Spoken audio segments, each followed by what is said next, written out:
بسم اللہ الرحمن الرحیم۔ السلام علیکم۔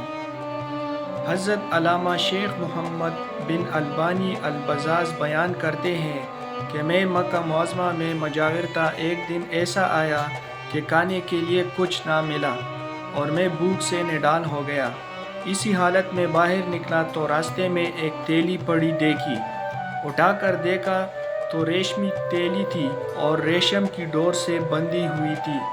قیام گاہ پر لا کر کھولی تو دیکھا اس میں نہایت قیمتی موتیوں کا ایک ہار ہے۔ میں بازار میں نکلا، دیکھا کہ ایک شخص رومال ہاتھ میں لیے پکار رہا ہے کہ میری تیلی جس میں موتیوں کا ہار تھا گم ہو گئی ہے۔ جو صاحب اس کا پتہ دے ان کو شکریہ کے طور پر 500 دینار انعام دوں گا جو اس رومال میں بندھے ہیں۔ میں اس شخص کو اپنے گھر لے آیا اور تیلی نکال کر اس کے حوالے کی۔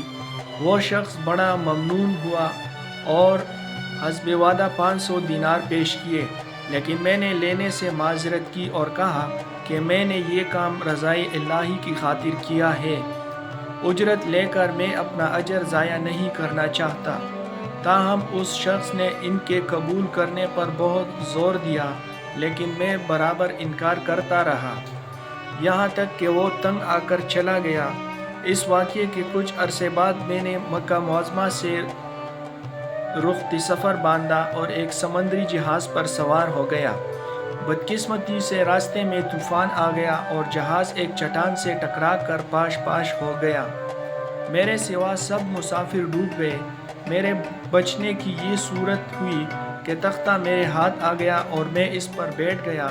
بہتا بہتا ایک جزیرے کے ساحل تک پہنچ گیا۔ حسن اتفاق سے اس جزیرے کے باشندے مسلمان تھے۔ میں وہاں کی مسجد میں ٹھہر گیا۔ لوگوں نے مجھ سے حال دریافت کیا۔ میں نے ان کو اپنی تمام سرگزشت سنائی۔ لوگ یہ سن کر بہت متاثر ہوئے اور میرے ساتھ نہایت اچھا سلوک کیا۔ بہت سے لوگ مجھ سے قرآن حکیم کی تعلیم حاصل کرنے لگے اور میں اور اپنے بچوں کو بھی نوشت و خوان سیکھنے کے لیے میرے پاس بھیجنے لگے۔ تھوڑی ہی مدت میں یہ لوگ مجھ سے بے حد مانوس ہو گئے اور مجھے اپنا مرشد سمجھنے لگے۔ وہ مجھے کافی مالی امداد بھی دیتے تھے اور دوسری کوئی خدمت کرنے سے بھی دریغ نہ کرتے تھے۔ ایک دن انہوں نے آپس میں کچھ مشورہ کیا اور پھر میرے پاس آ کر کہا کہ ہماری رائے یہ ہے کہ آپ شادی کر لیں اور یہاں مستقل اقامت اختیار کر لیں۔ میں نے کہا جیسے آپ لوگوں کی خوشی۔ چنانچہ انہوں نے بتایا کہ ہمارے یہاں ایک مالدار یتیم لڑکی ہے۔ ہمارے خیال میں اس کے لیے آپ سے بہتر شوہر ملنا مشکل ہے۔ اگر آپ رضامند ہو تو اس سے آپ کا نکاح کر دیں۔ میں نے رضامندی کا اظہار کیا اور میرا اس لڑکی سے نکاح ہو گیا۔ جب میں نے خلوت میں اپنی بیوی کو دیکھا تو یہ دیکھ کر حیران رہ گیا کہ وہی تیلی والا ہار اس کے گلے میں پڑا ہے۔ دریافت کرنے پر معلوم ہوا کہ یہ لڑکی اسی حاجی کی تھی جسے میں نے محض اللہ کے لیے ہار واپس کر دیا تھا۔ لوگوں نے مجھے بتایا کہ جب اس لڑکی کا باپ حج سے یہاں واپس آیا تھا تو اپنے قیمتی ہار کے گم ہونے اور پھر اس کے مل جانے کا واقعہ اکثر بیان کیا کرتا تھا اور کہا کرتا تھا کہ جس شخص نے مجھے یہ ہار واپس دیا، ایسا بے نفس آدمی میں نے دنیا میں نہیں دیکھا۔ پھر یہ دعا کی کہ کاش اس کی مجھ سے یہاں ملاقات ہوتی تو میں اپنی لڑکی کا عقد اس سے کر دیتا۔ شیخ محمد بن البانی رحمۃ اللہ علیہ فرماتے ہیں کہ اللہ تعالیٰ نے اس مرحوم حاجی کی دعا کو شرف قبولیت بخشا اور اس لڑکی کا میرے ساتھ نکاح ہو گیا۔ اس بیوی سے اللہ تعالیٰ نے مجھے اولاد بھی عطا فرمائی اور اپنے والد کی تمام جائیداد کی تنہا وارث تھی۔ چند سال بعد وہ قضاء الہی سے فوت ہو گئی اور اس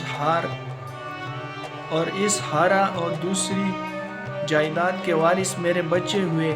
خدا کی قدرت یہ ہے کہ بچے بھی کچھ عرصے کے بعد انتقال کر گئے اور اس ہار اور جائیداد کا مالک میں بنا۔ اس ہار کو میں نے 1 لاکھ دینار میں فروخت کیا۔ پھر اللہ تعالیٰ نے اس رقم میں اتنی برکت دی کہ میرے پاس مال و دولت کا کوئی حساب ہی نہ رہا۔ سچ ہے، نیکی کا بدلہ ہمیشہ اچھا ہی اور برائی کا بدلہ برا ہی ملتا ہے، جیسا کہ اس واقعے میں دیانت کا بدلہ کیسا عظیم ملا۔ اللہ تعالیٰ نے دنیا میں ہی دکھا دیا کہ جو امانت دار ہوگا اللہ تعالیٰ غیب سے اس کی مدد فرمائے گا۔ اللہ تعالیٰ ہمیں اس واقعے سے سبق حاصل کرنے کی توفیق عطا فرمائے، آمین۔ ویڈیو پسند آئے تو چینل کو سبسکرائب کریں۔